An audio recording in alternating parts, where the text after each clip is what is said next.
We are here in Los Angeles.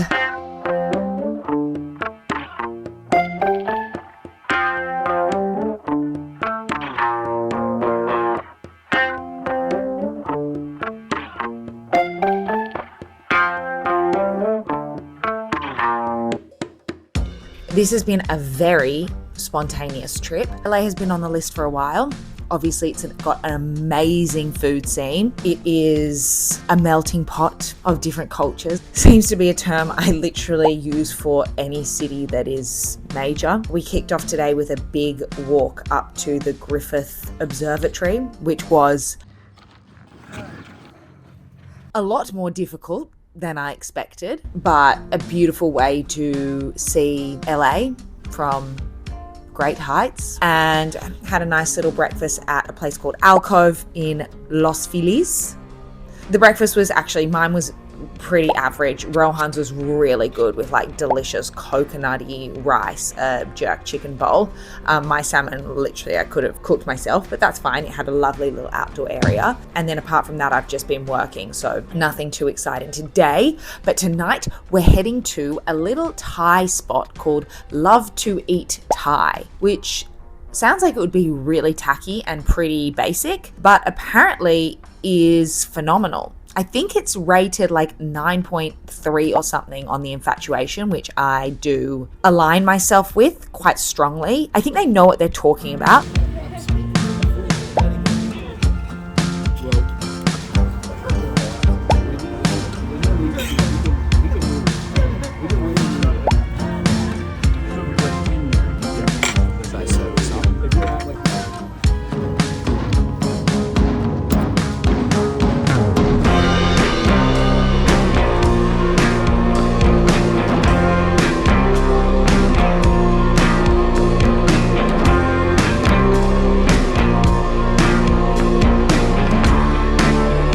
Okay guys, back day 2. Now I'm not going to lie, the Love to Eat Thai last night, perhaps we should have taken the title of the restaurant at face value. It was good, but like nothing to write home about in my opinion. Like I've actually had better Thai in Austin, Texas. So food so far has been good. The jerk chicken bowl from yesterday is the best so far.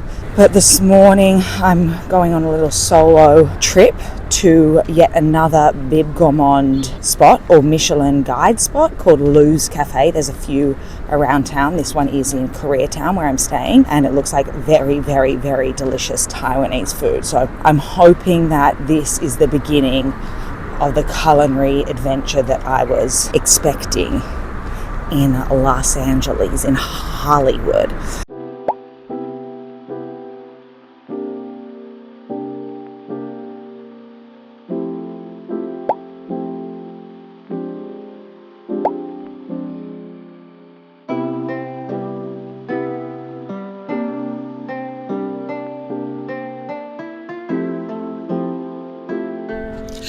Okay guys, I need to do a quick overview of everything I have eaten in the last few days because it has gotten progressively better and better and better.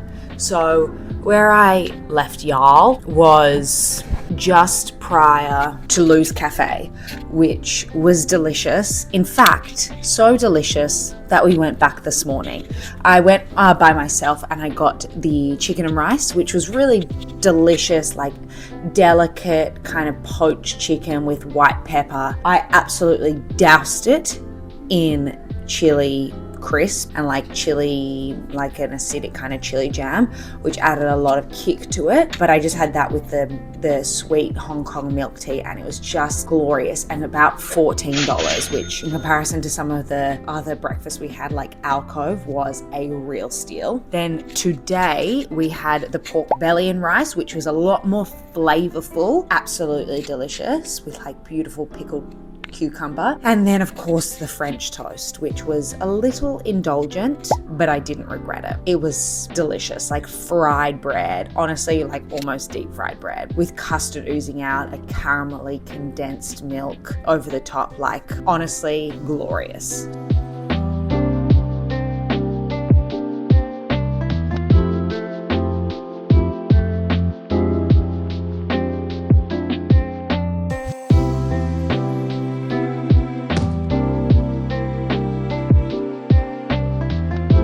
So going back a few days, after my first visit to Lou's Cafe, that afternoon we went to a little seafood restaurant called Found Oyster, which is one of Dua Lipa's favorites. So how could we not go there? And this one was really delicious. They had a nice happy hour. We had a beer, a martini, the bread. Let's kick off with the bread and smoked salty butter and white anchovies, which were the perfect mixture of salty and acidic, piled on buttery, thick sourdough, good quality olive oil.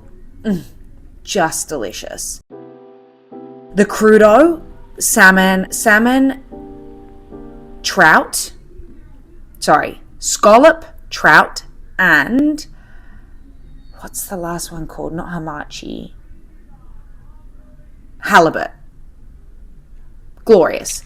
The scallop was by far the best. Super tender, almost sweet. It was just so fresh and beautiful. And then finally, the prawn toast. Rohan and I both said this, the best prawn toast I've ever had in my life. Unbelievable. Had like a little layer of like egg. It was almost like a sort of savory custard layer with like the strong sesame flavor, crispy, indulgent. Absolutely delicious. We went for a little walk after that, and that was sort of afternoon, so we didn't really feel like we'd eaten dinner, even though we probably had the equivalent of dinner. And we went to the next place called Voodoo Van. Now we planned on just having a few little snacks here, which we did. We had a beautiful garlicky, minty. Sounds like someone is in my apartment.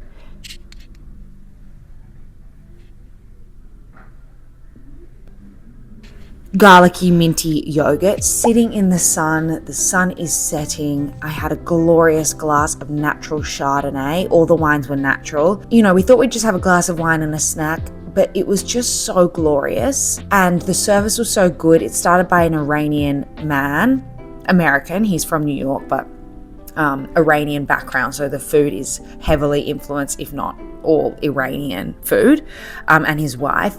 We got there early, so it was quite quiet. The service was impeccable. He matched the pace that he knew we wanted to go at.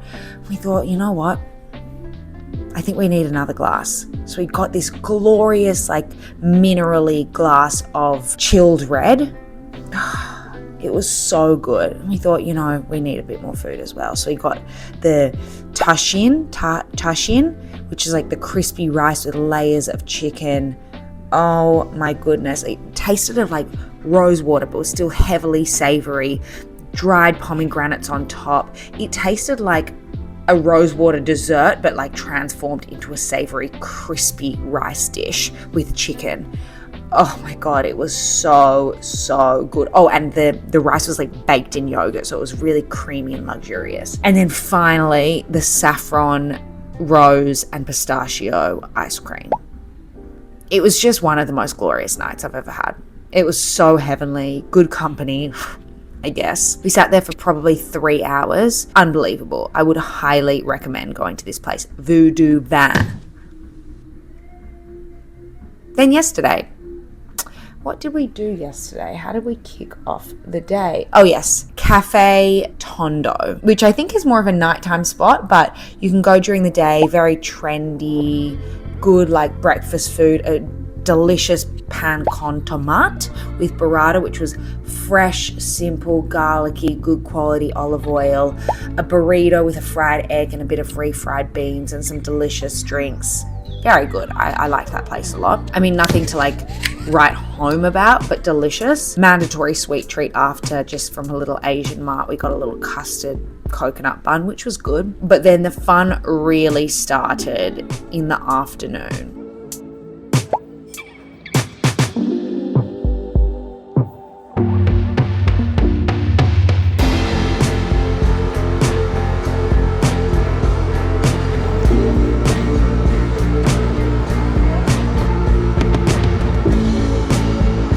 We first went to a little bar called Emerson Royce Bar, which had a really nice patio. A pepperoncini martini which was one of the best martinis I've ever had in my life. It was the perfect mixture of like a little spicy, sweet, and salty. Unbelievable. Villa's Tacos number 3. Now this is Michelin guided, and you could tell. We got 4 tacos. We got the mahi mahi, the fried mahi mahi, the A5 Wagyu, and maybe more mahi mahi, or like some other fish, and the polpo. Really casual. They've got the hibachi grill, grilling the fish and the Wagyu in front of you. The boys had such loud music playing. All in all, very, very fun, cheap, Michelin, bib gourmand, delicious, fresh tacos.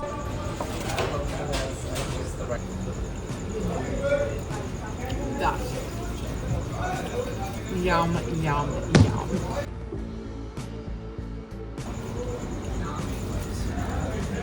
Really good. And then we went to a little wine bar called Sam's Wine Bar, where we had more bread, more butter, saucisson now instead of anchovies, but unreal.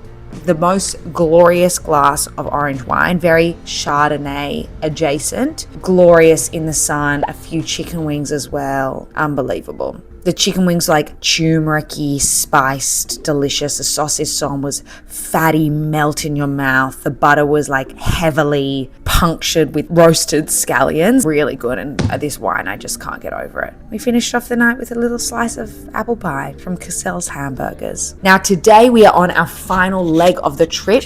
We are in Venice Beach. We're staying on Venice Beach. We've got this glorious little hotel. We're literally looking out over Venice Beach. I feel like I'm fully on holiday. And we've got a glorious lunch in about an hour at a place called Dudley Market, another seafood place, good natural wine list. I'm just excited to soak up the rays and be on a beach, to be honest. We don't really see much beach in this country, and I feel like I'm back my Bondi roots.